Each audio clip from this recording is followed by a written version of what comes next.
if you notice, see, there's your normal cycle. Mm-hmm. See how that locked up?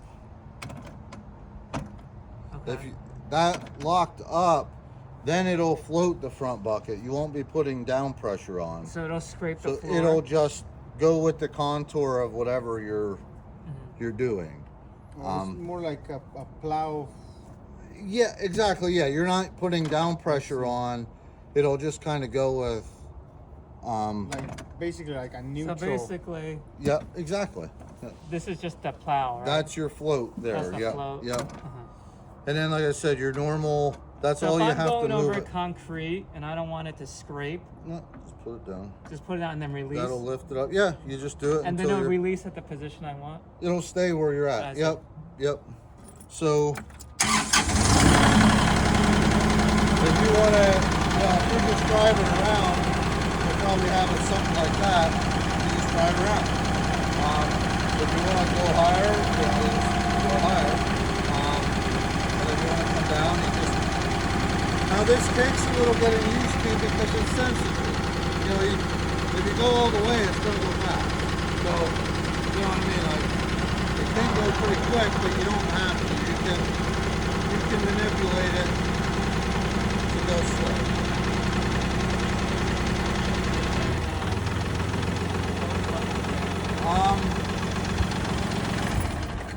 So this button here, the first one, Yeah. that one would only be if you want to run your rear power takeoff and you're not sitting on the tractor. The rear power takeoff is not used with the backhoe on it, number one, but that's the drive shaft. Okay, so that's So- like if we have an auger. Yes, an auger, a log splitter, something like that. I see. Yeah. You want it to the motor. You're using You- this you- guy to run. To run it, but there's a safety generally in it that if you get off the seat, it shuts that off. Oh. So that is overriding your safety, Oh, I is see. all you're doing. Okay, so in the next one. The next one over is going to be if you had to do a parked regen. Part region.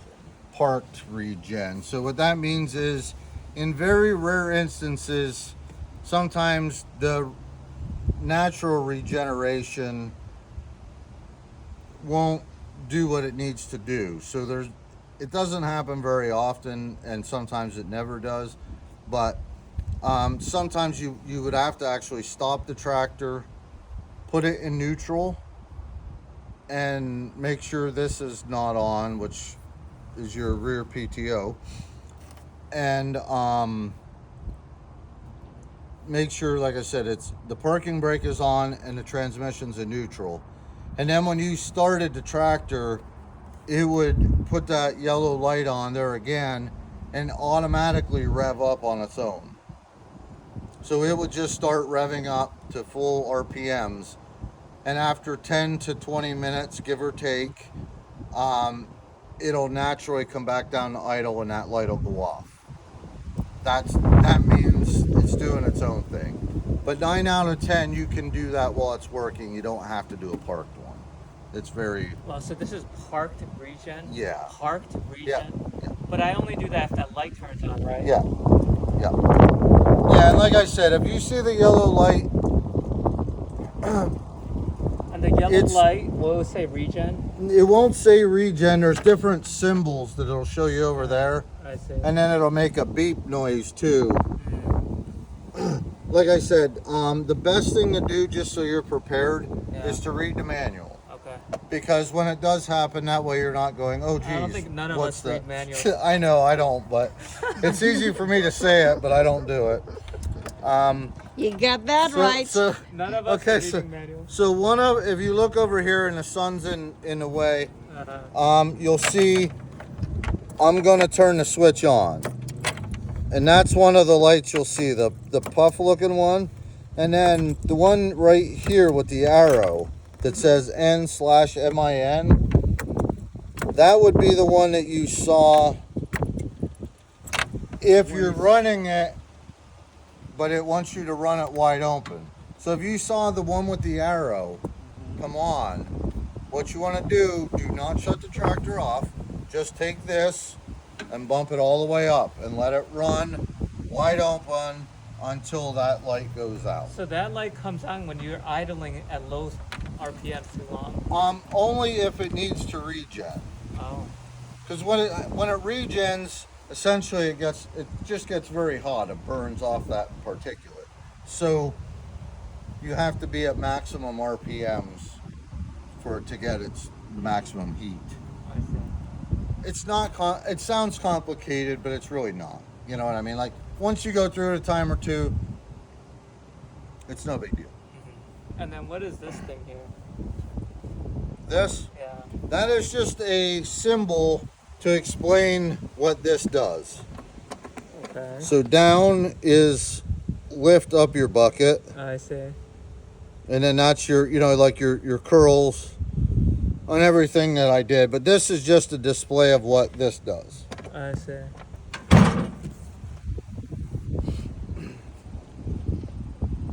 Oh, I see. This is the lockout thing. Yes, that is your float. Yeah. That's my float. Yep. And then you can actually go diagonal. You can just push down. Yes, once you get used to operating it, and that's unique to Kubota. Most other brands won't do that. But like say for instance, once you get more experienced, if you're driving into a dirt pile, you can start lifting and curling at the same time. So it makes like one fluid motion instead of just going in and stopping and then trying to curl it up. Oh, I see. It's just a little more finesse. I see. And what is that danger thing talking about? Or you lift it too high. If you lift it too high and you have a bowling ball in the bucket. Is that what it is? I don't know. Well, you got it full stop. It's a big rock. So But yeah, they're saying don't lift it up all the way. don't lift it all the way and have then it tilted curl. back. Don't. Yeah, it could get ugly. I see. Especially with bowling balls, apparently. But no. Okay. And then what's this guy? This is your actual drive pedal. Mm-hmm. So anytime you want to move this tractor, Mm-hmm. that's what you're going to do. You push forward to go forward, Mm-hmm. or you push backwards to go backwards. Okay. Kind of like a car. Well, not really, but so like I said, that's your forward, that's your reverse. Okay. Now when you leave off of this, it's going to naturally slow itself down. Mm-hmm. So I don't want to say it's auto braking because that's not true. Mm-hmm. You still have to use your brakes, but not that often. Okay. Because if you do this correctly, it'll, like I said, when you let off, when it returns to center, it'll slow you down. I see. And then what's this one? That would be for your 3-point arms in the back that aren't hooked up Also, because of the backhoe. We never use it then? Yep. So what we're gonna do,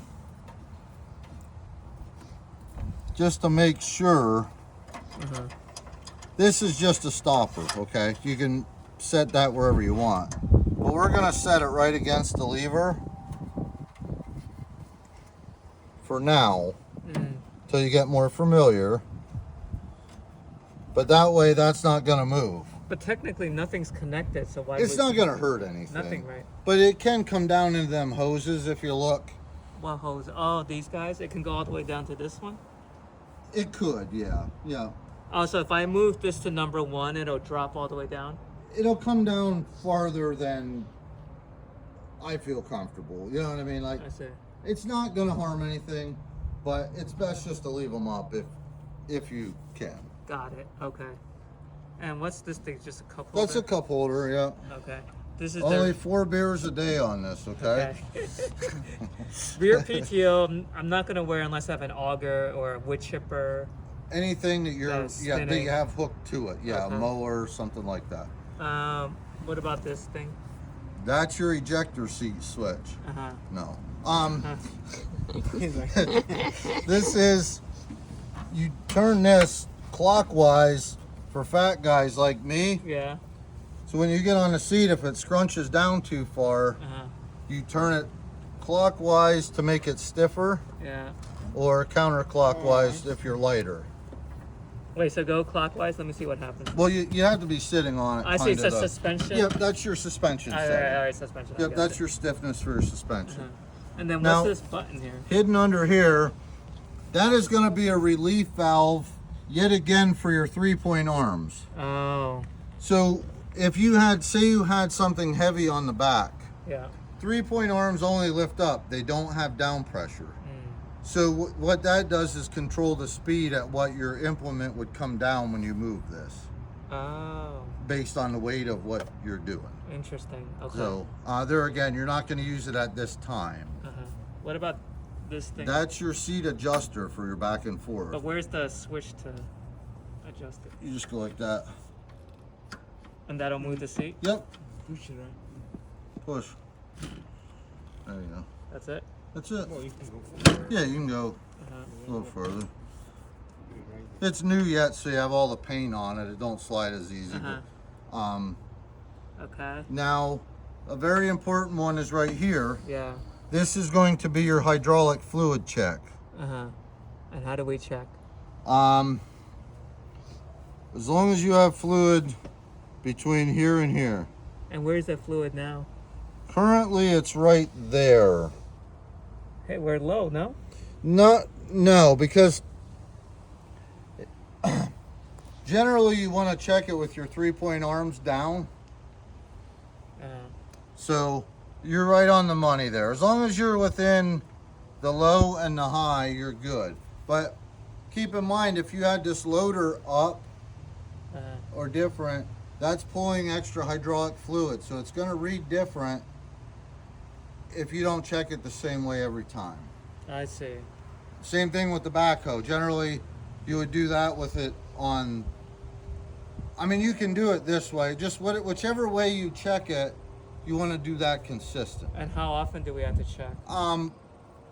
Maybe once a month or something. Every time you ride it. Yeah, I mean, So wait, when it's low, what do we do? panic. Yeah. If it's not a leak, you just Call the add, no? doctor. Yeah, you just add. Yep. Uh-huh. Now you don't add, Add through where? there. And what oil? Yeah, don't we A have 4 engine, 2 engine, or probably 4 engine? So That's like right here is where you add it.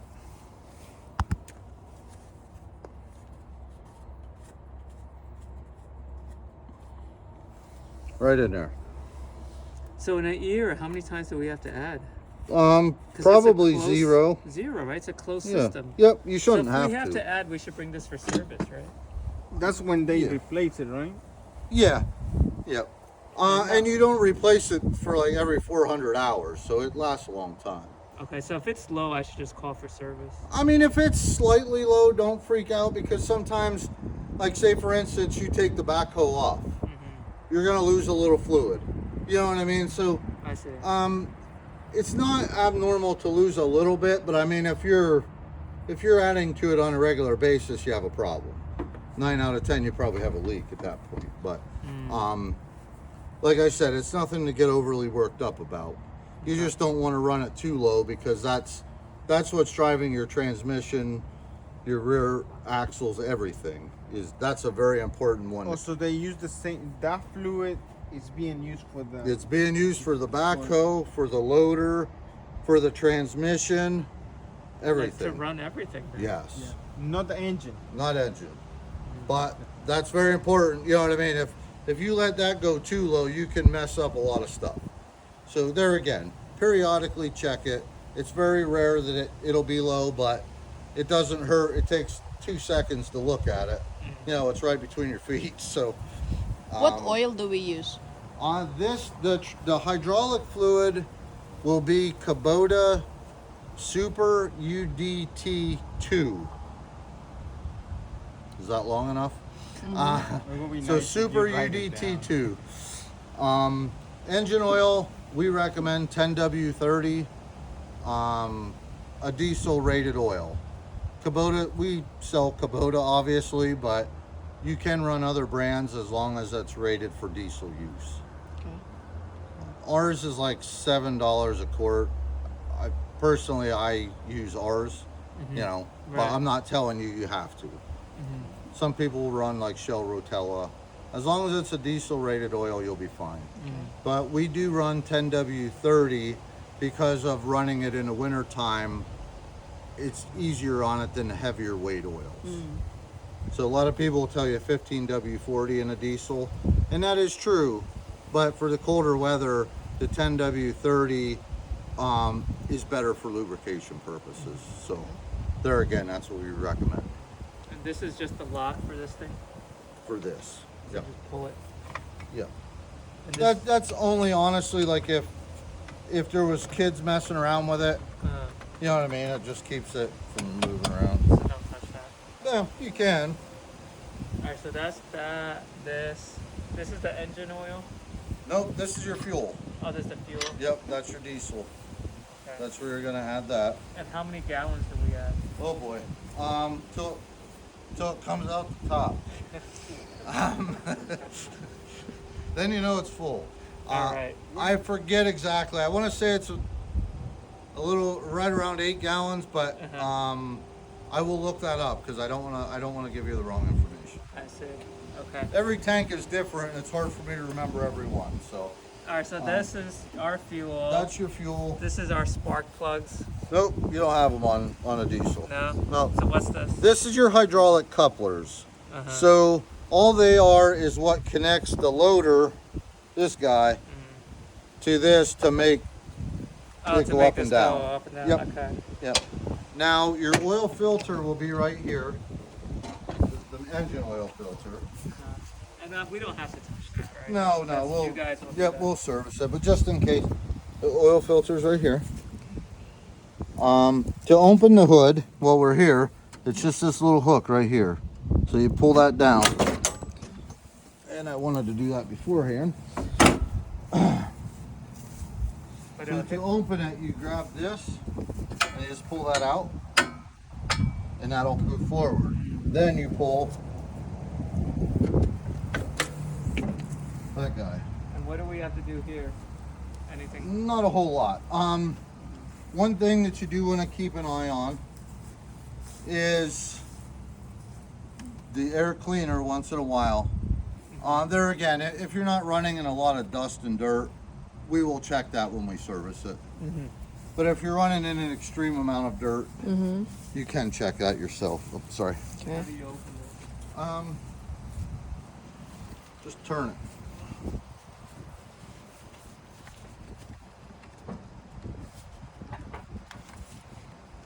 Are you sure there's not a switch? Yeah, that's That guy. So the filter's right here then. So that just pulls right out of there. okay.